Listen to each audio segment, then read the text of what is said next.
Chapter 28, Section 4. The expanded war sparks increased protest.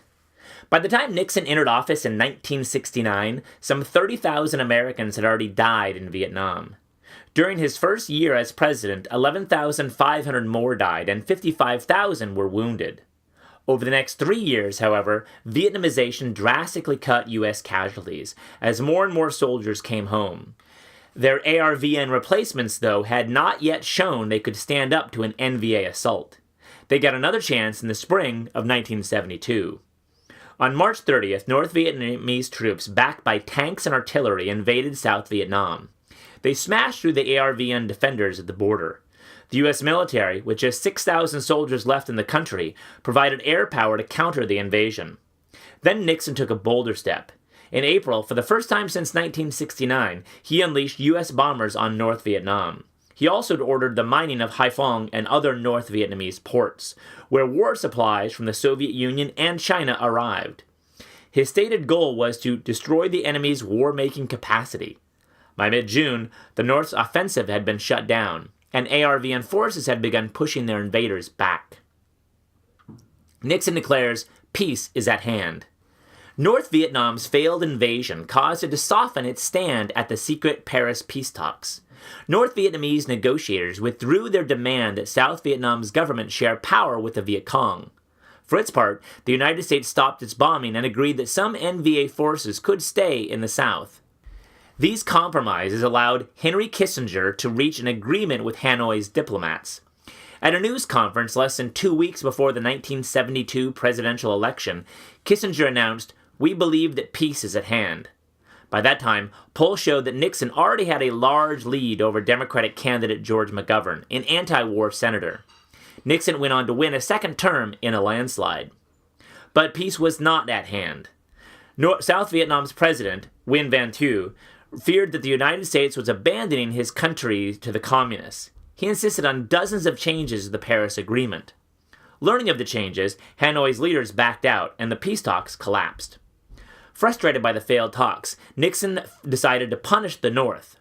On December 14th, he ordered a series of B-52 and fighter bomber attacks on Hanoi and Haiphong. Known as the Christmas bombings, this aerial campaign reached an intensity not previously seen in the war. One NVA leader said it was like living through a typhoon with trees crashing down and lightning transforming night into day. Nixon hoped to destroy North Vietnam's will to fight. He also wanted to show President Thieu that after peace came, the United States would use its might to enforce the terms of the treaty. North Vietnam returned to the bargaining table, and South Vietnam agreed to earlier proposals.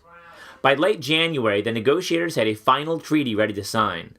On January 27, 1973, representatives of the United States, South Vietnam, North Vietnam, and the Viet Cong signed the Paris Peace Accords. This treaty set the goal of ending the war and restoring peace in Vietnam. To that end, it established a ceasefire and kept the dividing line between North and South Vietnam at the 17th parallel. It also called for withdrawal of all U.S. troops and the release of all U.S. prisoners of war. Veterans and prisoners of war returned home. By March 29, 1973, the United States had withdrawn all combat forces from Vietnam. Arriving home, many soldiers were dismayed to find themselves the victims of their country's bitter debate over the war. Unlike soldiers returning from World War II, most Vietnam veterans were not treated like heroes. Few communities welcomed their soldiers back with parades or celebrations. Instead, Vietnam veterans were often shunned or simply ignored by the general public. As a result, they did not receive the support and understanding they deserved for their service and sacrifices. For combat veterans especially, the Vietnam War had been a harrowing experience. Many soldiers were haunted by their fears in battle and by the death and destruction they had witnessed. They rarely talked about their combat experiences, except with other veterans. Of the 2.6 million Americans who served in Vietnam, nearly 500,000 suffered from post-traumatic stress disorder. Symptoms of this mental illness include anxiety, irritability, nightmares, and depression. More than 760 Americans were taken prisoners by the North Vietnamese. Of these prisoners of war, or POWs, at least 110 died in captivity. The typical POW was a pilot whose plane had been shot down. POWs lived in miserable conditions, often in solitary confinement, and they faced regular interrogations and torture. One former POW described his experience in a Hanoi prison. From the moment you enter a political prison, you are told and forced to act as though you were subhuman, a dreg of society. And there's every effort made to remind you daily that they're looking at you. You're not to look at the sky. That's enough to give you a left hook to the jaw. You're to bow down. You have no rights. You have no name. You have no nationality. You are a criminal. You are a worm. Navy pilot James Stockdale shot down in 1965. North Vietnam had released all POWs by April 1st, 1973. Another 2,600 Americans were MIA, or missing in action.